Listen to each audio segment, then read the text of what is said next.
les voy a explicar rápidamente lo que vamos a ver hoy día. Bueno, seguimos con la máquina de corriente continua, pero ahora como motor, ¿sí? Recordemos que es una máquina reversible.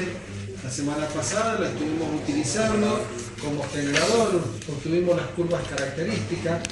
Bueno, entonces hoy día vamos a utilizarla como motor y vamos a ver como motor la virtud fundamental que tiene esta máquina. ¿Cuál es la virtud fundamental que tiene? Es que se puede regular la velocidad muy fácilmente y con mucha precisión, ¿sí? Entonces, eso es una, digamos, una ventaja que tiene sobre los motores de corriente alterna, los motores asincrónicos. Bien, antiguamente cada vez que en un proceso, en una máquina, se necesitaba modificar la velocidad, siempre se hacía a través de la máquina de corriente continua. En la actualidad, eso ya en algunas máquinas, fundamentalmente aquellas máquinas que funcionan en forma automática, han sido reemplazadas estas máquinas de corriente continua por las máquinas de corriente alterna, motor asincrónico, con el variador de velocidad por frecuencia. El variador de velocidad por frecuencia es un aparatito electrónico que se conecta al motor entre la alimentación y el motor, ¿no es cierto? Y ese elemento, bueno, le varía la velocidad también, como se puede variar en el motor de corriente continua, o sea, con mucha precisión, ¿no es cierto?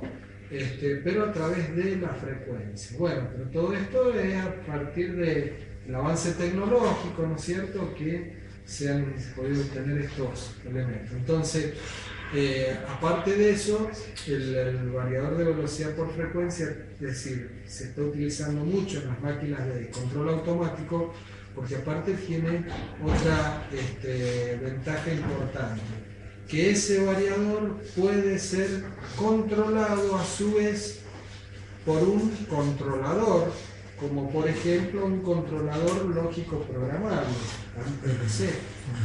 Entonces, en esa máquina que funciona en forma autónoma, esa máquina que funciona en forma automática, el controlador es ese PLC. Entonces ese controlador está controlando al variador y el variador, ¿no es cierto?, al motor. Entonces de esa manera, en todo ese sistema de control automático, podemos obtener una variación de la velocidad, ¿no es cierto?, con mucha precisión. Pero no obstante, las máquinas de corriente continua se siguen utilizando. En la actualidad se siguen utilizando. No es que ha sido reemplazada totalmente, sino que ha sido reemplazada, como les digo, en estas máquinas que funcionan en forma automática. Pero hay otros procesos en donde no están automatizados, entonces ahí se puede utilizar perfectamente la máquina de corriente continua. Bien, bueno, vamos ahora a interpretar cómo podemos variar la velocidad. Fíjense, esta expresión que tenemos acá es la expresión de la velocidad. Esta surge de la FEM inducida en la máquina. Si yo paso el flujo y la constante K, que es la constante de FEM de la máquina, las paso multiplicando, me queda K por phi por N. ¿Y eso qué es lo que es K por phi por N? Es la FEM inducida. Pero como estamos hablando de un motor, la FEM inducida va a ser la tensión aplicada menos la caída que se produce interna en la máquina, ¿no es cierto? O sea, U menos I sub I por R sub I. Bueno, entonces esa expresión despejamos N. Y ahí en N nosotros podemos observar que el número de revoluciones lo podemos variar de tres formas: en función de la tensión, en función del flujo y en función de la resistencia del inducido, ¿sí? Entonces, ¿qué es lo que se hace habitualmente? Y habitualmente se varía la tensión en función de la tensión y en función del flujo. ¿Por qué no en función de la variación de la resistencia del inducido? Y porque para variar la resistencia del inducido debemos agregar resistencias, ¿no es cierto?, a ese inducido. O sea, en este circuito que yo tengo acá en el inducido, tendría que acá agregar resistencia. Entonces esa resistencia, al circular la corriente inducido, me produce una pérdida de energía. entonces baja mucho el rendimiento de la máquina, ¿está bien? Entonces por eso que esto habitualmente está tachado, porque habitualmente eso no se hace. No se pierde rendimiento con la tensión y el flujo, sí con la resistencia interna, ¿está? Entonces, ¿qué vamos a hacer nosotros? Bueno, vamos a variar la velocidad, variando la tensión y variando el flujo, ¿está bien? Entonces acá se han armado dos mesas, en donde en la primera mesa, en aquella, fíjense que la máquina de corriente continua, fíjense en este circuito que tenemos acá, ¿sí? Un circuito que parece complicado, pero no es tan complicado, ¿sí? Porque nuestra máquina, nuestro motor de corriente continua, ¿qué es lo que es? Y es este, el inducido y el inductor. Esta es mi máquina, ¿está bien? Todo lo demás que tenemos es para poder aplicarle una tensión continua y poder aplicarle una corriente continua a la excitación. ¿Está bien? Entonces por eso, fíjense que acá aparece en el inducido, ¿qué es lo que tenemos? Miren. ¿Y qué es lo que es esto? Este es el autotransformador monofásico de corriente alterna. Y esto que está acá, que es lo que es una cajita rectificadora. La corriente alterna me la transforma en corriente continua. Entonces, de esa forma, acá, en los extremos del inducido, le estoy aplicando una tensión continua variable. ¿Por qué? Y porque a medida que yo vaya variando acá con el autotransformador la tensión de entrada, y me va a ir variando la tensión continua que yo tengo acá en la salida. ¿Se entiende? Entonces fíjense que esto que está acá, y se me vuelve a repetir acá. ¿Por qué? Porque acá también me tengo que dar una tensión continua y una corriente continua, que es la corriente de excitación. Entonces acá, de esa manera también puedo variar la corriente de excitación que tenemos por acá. ¿Sí? Bien. ¿Y esto? Bueno, esto que está acá forma parte del momento resistente. ¿Por qué? Para darle un momento resistente a esa máquina, ¿qué es lo que se ha hecho? Y bueno, esto es un motor asincrónico, trifásico, motor de corriente alterna. Entonces, ¿qué es lo que se ha hecho con este motor de corriente alterna? Y se le ha aplicado una corriente continua a dos de sus bobinados. Entonces, de esa manera estamos generando un par o un momento resistente. ¿Por qué motivo? Fíjense, yo les voy a explicar así rápidamente cómo funciona este motor para que podamos interpretar este artificio que se ha hecho acá, que es con el que vamos a trabajar. Vamos a trabajar en aquel equipo, acá, es decir, para realizar las mediciones. Acá solamente lo vamos a hacer a modo demostrativo. ¿Está? ¿Por qué motivo? Porque nosotros tenemos que obtener estas dos características: el número de revoluciones en función de la tensión, el número de revoluciones en función del flujo. O sea que en el primer caso, ¿qué es lo que hay que medir? Y hay que ir variando la tensión, mido la tensión con un voltímetro, pero tengo que ir midiendo el número de revoluciones con un tacómetro. Y tacómetro tenemos uno solo. Entonces es un problema que tenemos que usarlo allá, usarlo acá, volverlo a usar allá, volverlo a usarlo acá. Entonces lo que vamos a hacer para simplificar las cosas, para que todos tengan los mismos valores, al principio nos vamos a juntar en dos grupos. Acá vamos a hacer la práctica demostrativa de cómo sería, ¿no es cierto?, qué pasos hay que hacer para variar la tensión o para variar el flujo, pero sin valores. Y después nos juntamos todos allá. Entonces allá sí se va a hacer la experiencia, ¿no es cierto?, también primero demostrativa y después con los valores. Entonces van a ir cantando los valores, todos vamos anotando, ¿sí? Lo hacemos más rápido y más simple. Bueno, entonces, a ver, esto está entendido, ¿cierto? ¿Se entiende esto? ¿Está claro? Acá tengo el voltímetro para medir la tensión, acá tengo el amperímetro para saber qué corriente de excitación tengo, y acá tengo el momento de frenar. El motor asincrónico es un motor en donde tiene un rotor. Ese rotor es un rotor, en este caso es un rotor en jaula de ardilla o rotor en cortocircuito. Esto que está acá, que les voy a decir, Acá lo tenemos, este es el rotor en cortocircuito. Entonces lo que tenemos, dos anillos acá, estos dos anillos grandes, que están atravesados por barras de cobre. O sea, esto que tengo acá es un rotor que está cortocircuitado. Este rotor se lo denomina rotor en cortocircuito o jaula de ardilla. ¿Qué es lo que tengo acá en el estator? Y en el estator distribuido a lo largo de todo el estator tengo 3 bobinados. Entonces a este motor, a esos 3 bobinados del estator, cuando le aplico una corriente alterna trifásica, ¿qué es lo que sucede en ese estator? Aparece un campo magnético rodante, un campo magnético que gira.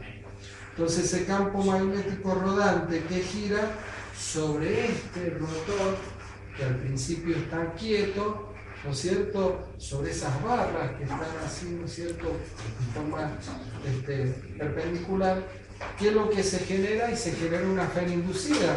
Claro, si yo tengo un conductor, acá tengo un rotor, ¿no es cierto?, que está quieto, es un circuito cerrado, y tengo un campo magnético rodante, líneas de campo que se están moviendo. ¿Qué es lo que tengo acá sobre el rotor? ¿Tengo una variación de flujo en el tiempo o no? Claro, y si tengo una variación de flujo en el tiempo, ¿qué es lo que aparece? Aparece una fera inducida. Y como tengo un circuito cerrado, aparece una corriente inducida. Bueno, entonces esa corriente que circula por todo ese rotor, y al estar bajo el efecto de un campo magnético, ¿qué es lo que se produce? Una fuerza en esos conductores. Entonces, en esos conductores, en un lado aparece una fuerza hacia un lado y en el otro extremo en sentido contrario. ¿Está? ¿Por qué? Porque si yo tengo que la corriente en un conductor está girando hacia este lado y por el otro lado está girando en sentido contrario, por eso que aparecen esas fuerzas. Por lo tanto, aparece un momento motor, que es lo que me hace girar el rotor, ¿no es cierto? Bien, eso es como para que entendamos así rápidamente. Esto se va a ver en detalle, lo van a ver en la teoría, se va a desarrollar, se va a hablar mucho de eso, ¿sí? Pero ahora entendamos un poquito, bueno, ¿cómo le hacemos el momento resistente?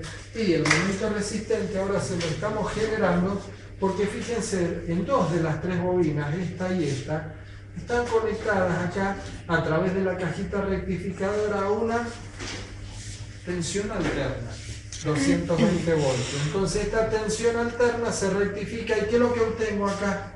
Una corriente continua, tensión continua, y por lo tanto acá va a circular una corriente continua. Y si circula una corriente continua por los bobinados, ¿qué es lo que estoy generando? Y en el estator estoy generando un campo magnético pero fijo, quieto, no es un campo que gira.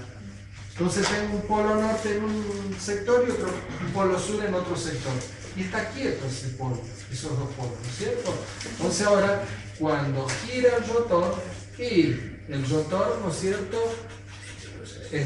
lo estoy haciendo girar con el rotor de este motor, o sea que esta sería mi carga, mi momento resistente. Entonces esos conductores que se mueven ahora dentro de un campo magnético que está quieto, y también cortan líneas de campo, y también se aparece una fera inducida, y también aparece una corriente inducida, ¿no es cierto? Pero esa corriente inducida, por ley de Lenz, ¿qué es lo que pasa? Se opone a la causa que la produce. ¿Y quién produjo la causa? El movimiento, ¿o no? Entonces aparece una fuerza contraria, ¿verdad?, a esa, aparece esa fuerza contraria a la causa que lo produjo, que fue el movimiento. Entonces aparece un momento resistente. Entonces acá esto es para el momento resistente, pura y exclusivamente. Bien. Bueno, esto que está acá es excitación independiente, ¿no es cierto? Se dan cuenta por qué, ¿no? Y porque la excitación yo la tengo alimentada por este lado y el inducido lo tengo alimentado por este otro, los dos totalmente separados. Pero veamos acá. Acá, ¿qué es lo que tenemos? ¿Sí? Este es rápidamente les explico esta parte nada más, pero vamos a trabajar sobre esto, ¿sí? Entonces, acá no nos vamos a complicar con algo que no vamos a hacer. Entonces, acá, ¿qué es lo que tenemos? Bueno, tenemos, fíjense, en el autotransformador, y tengo solamente una cajita rectificadora. ¿Por qué? Porque ahora acá yo tengo esta tensión continua y se la estoy aplicando tanto al inducido como al inductor. ¿Por qué? Y porque ahora tenemos excitación en derivación, este es autoexcitado. Entonces, en este caso, ¿no es cierto?, que lo que tenemos, bueno, solamente un solo circuito. Bien, pero acá hay que tener cuidado. ¿Por qué hay que tener cuidado? En este, para la experiencia no hay ningún problema, porque yo voy a mantener excitación constante en este circuito y voy variando la tensión acá. Entonces, para la primera experiencia, N en función de B, no hay problema. Y luego, cuando decimos variación del flujo, N en función de phi tampoco, porque mantengo la tensión constante acá y varío el flujo, las dos cosas las hago en forma independiente. Pero acá no. ¿Por qué? Y porque si yo quiero hacer variando la tensión N en función de la tensión, y cuando yo estoy variando la tensión acá, también estoy variando la tensión que le aplico al arrollamiento de excitación. Y por lo tanto va a ir variando la corriente en el arrollamiento de excitación, va a ir variando el flujo.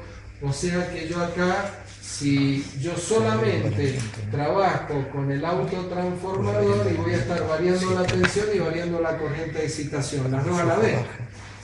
Y yo no quiero que sea las dos a la vez, quiero que sea una por vez. Entonces, ¿qué es lo que hay que hacer acá? Y bueno, a medida que vamos aumentando la tensión, hay que trabajar sobre la resistencia de regulación. ¿Para qué? Y para que voy a estar observando permanentemente este amperímetro. Entonces, a medida que muevo el autotransformador acá, voy moviendo la resistencia para que este amperímetro me marque corriente constante. Entonces, de esa manera varío la tensión manteniendo constante la corriente de excitación. ¿Se entiende? Bueno, bien. Lo mismo para la otra. Después, para variar bueno, para la otra no hay problema, porque en la otra yo quiero variar el flujo. Entonces, ¿qué hago acá? Y acá mantengo la tensión constante. Si mantengo la tensión constante, bueno, B es constante. Y con esta resistencia, ¿qué es lo que voy haciendo? Y voy variando la corriente de excitación, por lo tanto voy variando el flujo. O sea que para el segundo caso, ¿qué es lo que hago? Y muevo solamente la resistencia. ¿Sí? Bien, algo importante. Para estas experiencias, ¿sí? Si vamos a hacer la primera, vamos a empezar a variar la tensión en función del número de revoluciones. Hay que primero que nada darle corriente de excitación al bobinado, ¿no es cierto?, inductor. ¿Por qué motivo? O sea, no puedo yo empezar a darle tensión sin corriente de excitación. ¿Está? ¿Por qué? Porque, fíjense, observemos acá, esta expresión que está acá es la expresión de, a partir de la FEM, ¿sí? Yo despejo la, es decir, si paso el K por phi acá, de este lado, ¿qué es lo que tengo? FEM. Y de esta expresión entonces despejo la corriente del inducido. Al despejar la corriente del inducido me queda esta expresión. Fíjense que la corriente del inducido es la tensión menos la FEM. Esta FEM es una fuerza contraelectromotriz. Es esa FEM se me está oponiendo a la tensión aplicada. Entonces, ¿qué pasa si yo la hago arrancar sin corriente de excitación? Sin corriente de excitación no hay flujo. Sin flujo no hay FEM.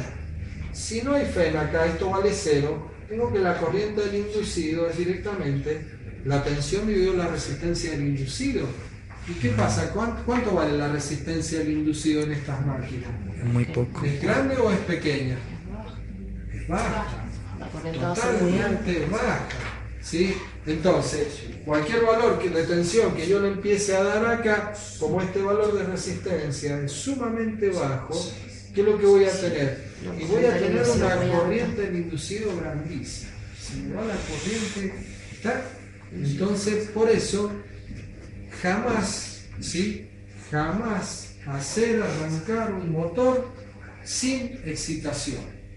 Jamás. ¿Está? Entonces, ¿qué es lo que hacemos? Primero la excitación y después la tensión.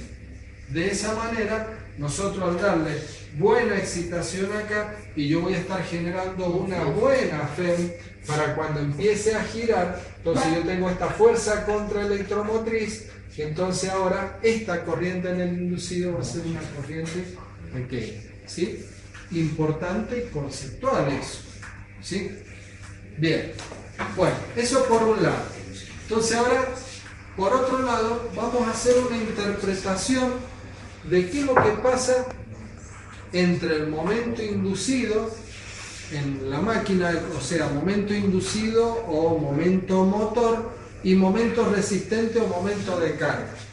Siempre digamos, el número de revoluciones a la que trabaja la máquina y es un número de revoluciones en donde se equilibra el par resistente con el par inducido, o el par de carga con el par motor, ¿sí? Par inducido, par motor. Par resistente es lo mismo que par de carga. Bien. Entonces, si nosotros graficamos ambos pares, ¿no es cierto?, en función del número de revoluciones, ¿verdad?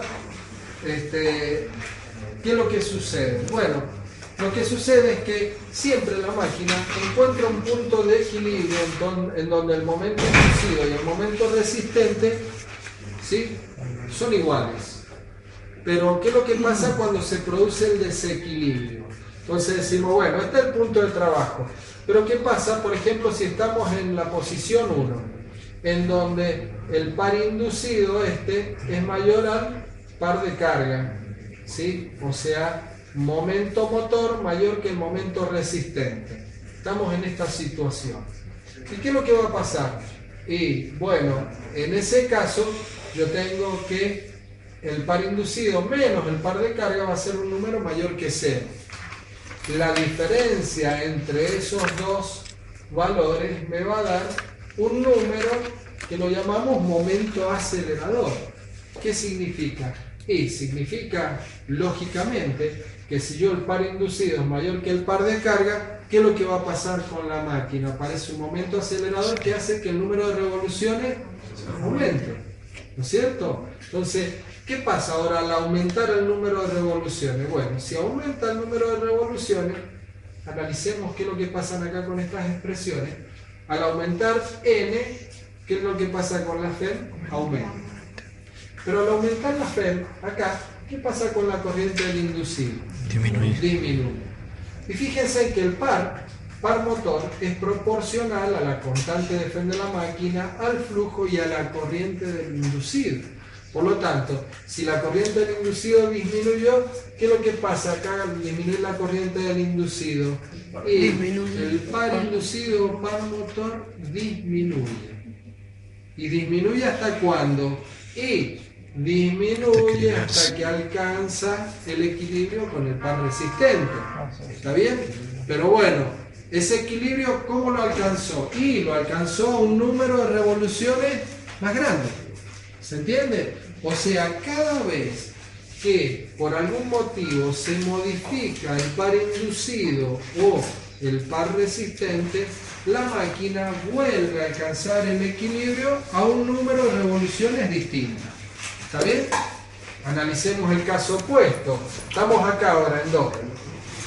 ¿Qué es lo que tengo? Y el par de carga es este que está acá. Y el par motor o par inducido es este que está acá. Más chico. Par inducido menor que el par de carga. O sea que esa diferencia ahora es menor que 0. El momento acelerador, ¿cómo va a ser ahora? Momento acelerador negativo. ¿Qué significa? Y significa que la máquina, en vez de aumentar el número de revoluciones, va a disminuir el número de revoluciones. ¿Está bien? Entonces empieza a disminuir el número de revoluciones. Si disminuye n, ¿qué pasa con la FEM? Disminuye. Al disminuir la FEM, la corriente del inducido aumenta. Al aumentar la corriente del inducido, aumenta el par inducido. Por lo tanto, ese par inducido vuelve a equilibrar al par de carga, pero un número de revoluciones.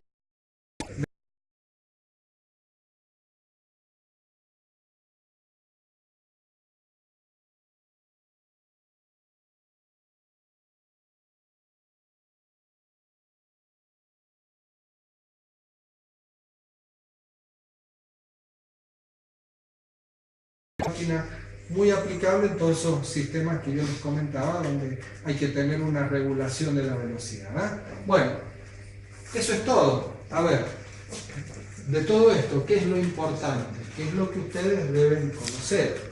Deben conocer este circuito. Este circuito lo deben conocer. Está bien, esta parte no hace falta, la parte esta, porque esto es un agregado para darle el momento resistente. Entonces nosotros, bueno, el momento resistente se lo podemos dar de cualquier forma. Pero esta parte de excitación independiente y esta parte de excitación en derivación, sí las deben conocer. ¿Está? ¿Qué más deben conocer? Este análisis. Este análisis, porque esto se lo sabemos pedir, ya sean los parciales o por ahí en la evaluación final, cuando les toca este tema. Bueno, ustedes qué es lo que tienen que explicar, y tienen que explicar la práctica, y para explicar la práctica, bueno, lo pueden explicar con este circuito o con ese, no importa, con cualquiera de los dos, pero deben explicar qué es lo que hicimos, cómo variamos la tensión, el número de revoluciones, tienen que poner la formulita y tienen que saber explicar este análisis que está ahí con respecto digamos, el punto de equilibrio entre ambos pares, el inducido y el recibido. Bueno, bien.